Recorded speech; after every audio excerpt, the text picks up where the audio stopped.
Welcome to the Philosopher's Bench.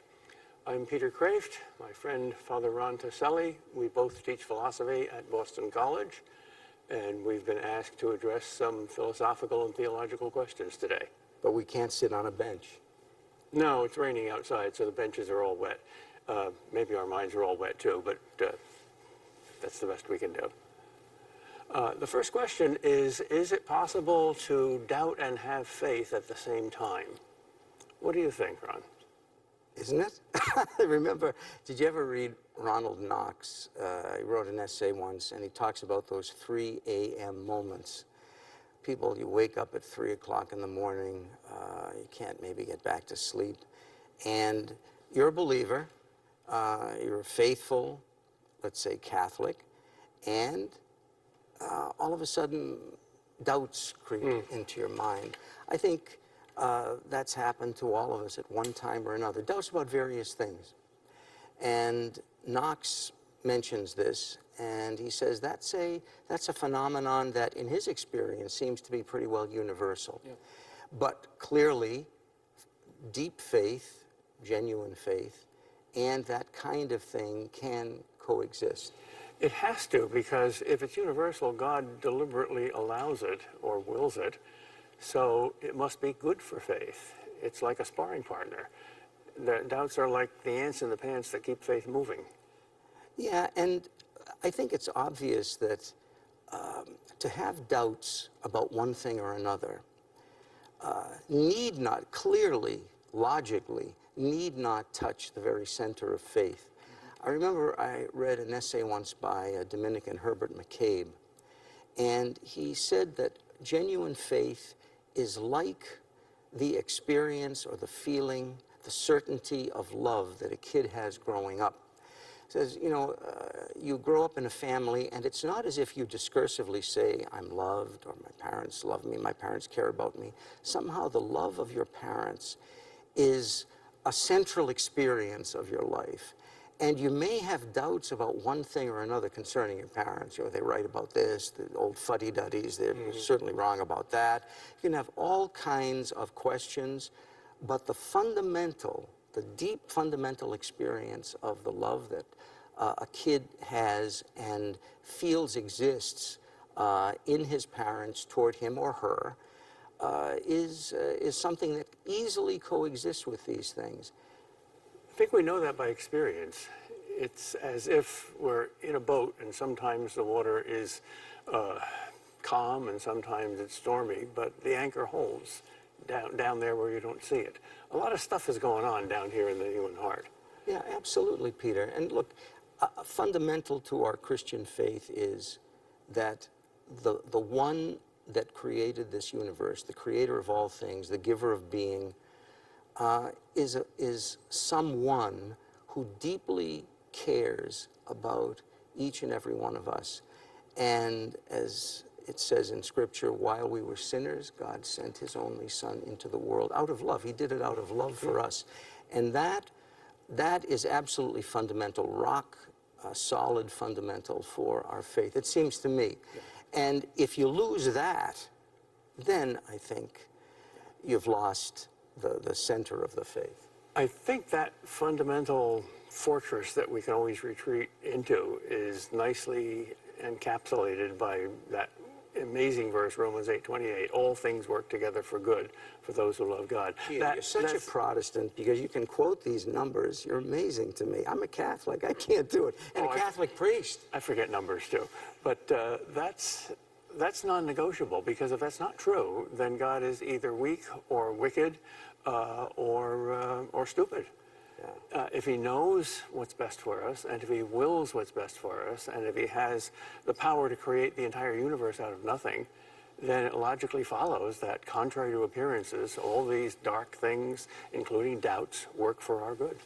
Absolutely. And look, one thing that has to be true, if God is the way, the truth, and the life, is that if we genuinely have doubts about things, it's not wrong to acknowledge them. What's wrong is dishonesty. Absolutely. At all times. Yeah, absolutely. To cover it up.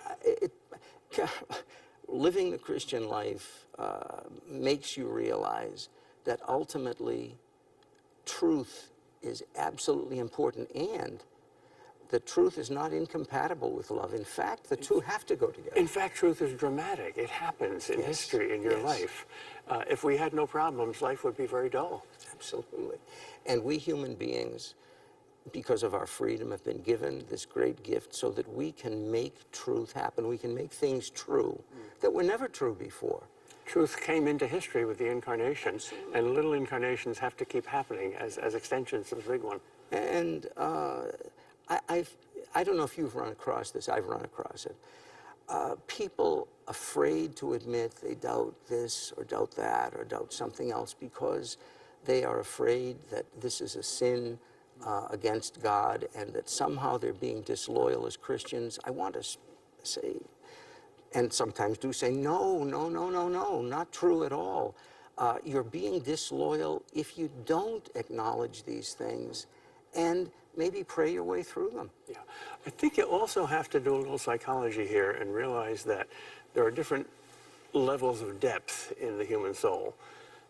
Let's say the three powers that most psychologists distinguish are the mind and the will and the feelings. And some of our feelings are just animal feelings, but many of them are distinctively human. So doubts can occur on any of those three levels. On the emotional level, you just don't feel loved and trusted anymore, but you can still know that you are. And deeper than that's the intellectual level. And doubts can appear there too. Do I understand this? Is there adequate reason for this? Isn't it likely that this isn't true? Confronted with great evils, the atheist's strongest argument against the existence of God, if there is a good God, why is there so much evil that we don't understand? That's a tough one. Absolutely. But even in those two kinds of doubts, the emotional and the intellectual, the will can hold. That basic trust, when you trust somebody no matter what, when you put your money into the bank and trust company of God, that's the fundamental thing. And look, you can see what happens, given that analogy of a child growing up in a family. If a child is living in the kind of background, the background of love, and the deep sense that he, she is loved, then all kinds of things can be worked out. There can be all kinds of arguments, all kinds of fractures, and so forth in a family. It happens all the time. But when a kid comes to think or comes to feel very deeply that he or she is not loved, that the parents really don't care for them, that background of love that had been assumed doesn't exist, then terrible things can happen. That, it seems to me, is a clear analogy to the break with faith. When you come to see, or think you see, that there is no real love ultimate in this universe, that the whole thing is cold, as one philosopher said, that ultimately we're just alone. That's it. No one really cares about us. Maybe a few people do, but ultimately the universe is utterly indifferent, if not positively hostile. That's terrifyingly dark. Absolutely. But the good news is that that's where freedom exists, to make the choice on that level. You don't have much freedom in your emotions. They come and go.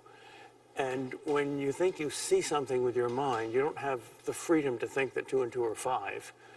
But you do have the freedom to invest, to trust, to give yourself away, or not.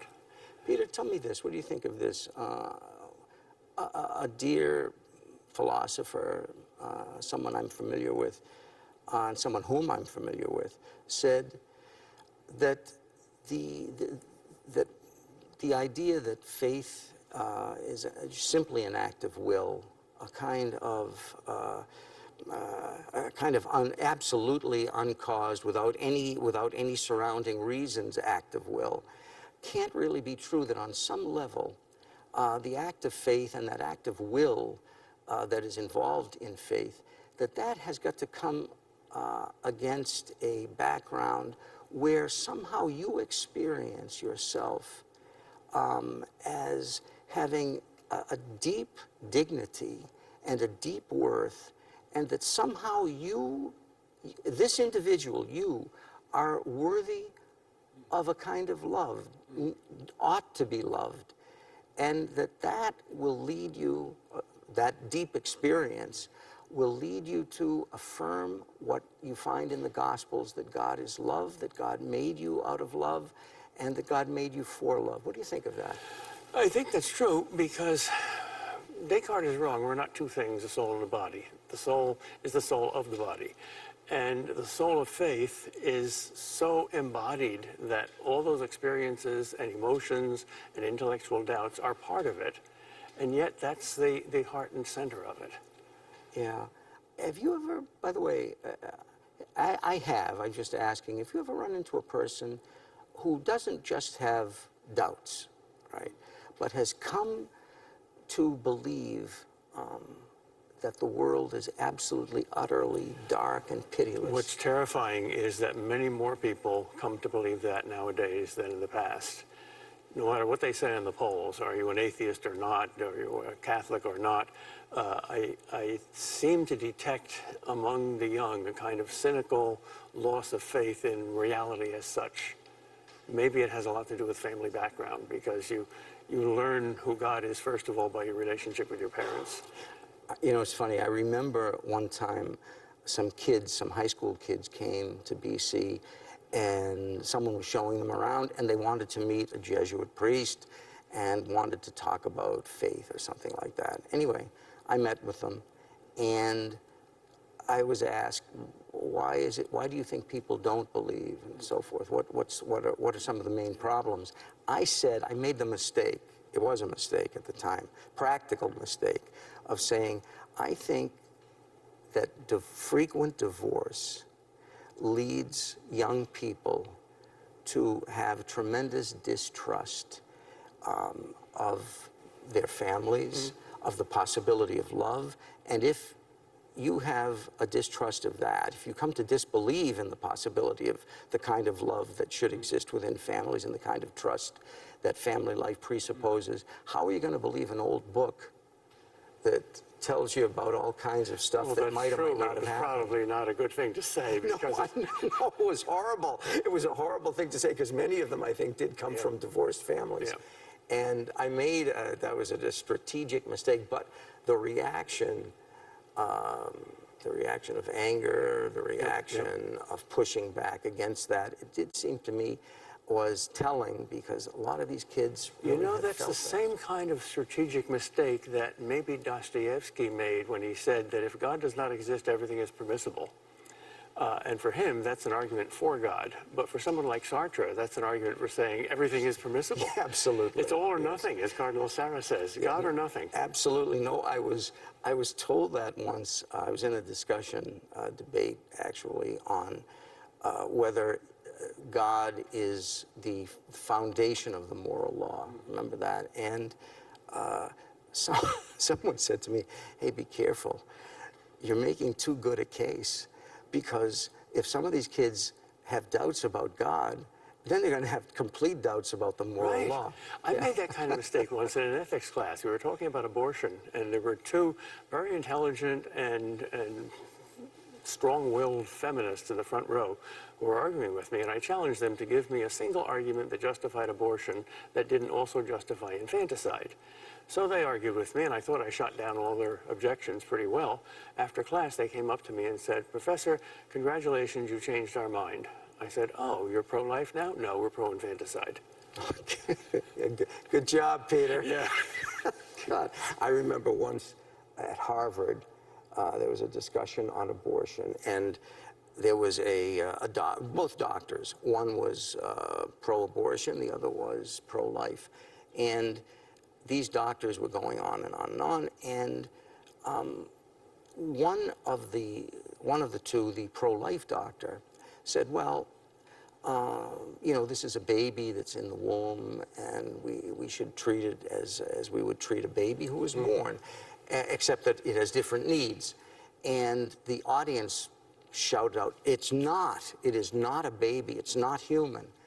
And the fellow who was pro-abortion said out loud, well, what are you talking about? Of course it's a baby. It's obviously a baby, but sometimes we have to kill the baby in the womb. That's it. It's a human being. Obviously, it's a little baby, but This woman feels she can't live with this experience, and so we have to do what we have to do. Well, the audience gasped. Yeah. But then I thought, well, we've won. This is great. This is great. The audience gasped. Now they're all going to be pro-life. No, they chose the other. They took the other horn in their hands, and they became, how shall I say, more hardened in their position. You're always free to choose those two things, either everything or nothing. That's what it comes down to. I mean, if you were God and you were creating a universe, would you give us that kind of freedom? What a terrifying thing it is. Yeah, God took an awful gamble, didn't Yeah. he? But I don't want to give up my freedom. Or It's my, to- it's to- or it's to my give up your ability to humanity. sin. I don't want to do that. A lot of people do. They prefer happiness to freedom. There was one philosopher, Robert Nozick maybe, who talked about a happiness machine. Suppose you could enter this machine and be perfectly happy for the rest of your life, but it would be an illusion, and you could live in that illusion forever. Would you want to do that? I think about half the people would say yes, they would, and half would say no, they wouldn't. What is That's it, a the blue fundamental pill or the free choice. red pill? Is that it? Something like that, Yeah, yeah. something like that. I don't remember. Gosh. Well, there's two concepts of happiness, too. When Aristotle talked about happiness, he included even some suffering that would train you in wisdom. You can't be happy unless you're wise. You can't be wise unless you have a moderate amount of suffering. But most people mean by happiness just comfort and the satisfaction of desires. Yeah, and I suppose that really is that's the ultimate choice, as you said before. The ultimate choice is has the world been made by love? That's the ultimate thing. And have we been made by love and for love? That's ultimate. That is absolutely ultimate and basic. And against that background, all of the other beliefs, all of the other specific Christian beliefs that we share, all of these ultimately depend on that, are hinged onto that. And there's no conclusive proof either way, so you're free to wager yes or no, which is why Pascal's wager is so impressive to many students. What can I possibly gain by believing that ultimately there is nothing? There's a great scene in Ingmar Bergman's movie, The Seventh Seal. Bergman is an agnostic, but this is a profoundly religious sentiment. The agnostic knight who's just come back from the Crusades, which were a mess, and he's bummed out, and he's losing his faith, and he enters the confessional and confesses his doubts. And instead of the priest, there's the devil pretending that he's a priest.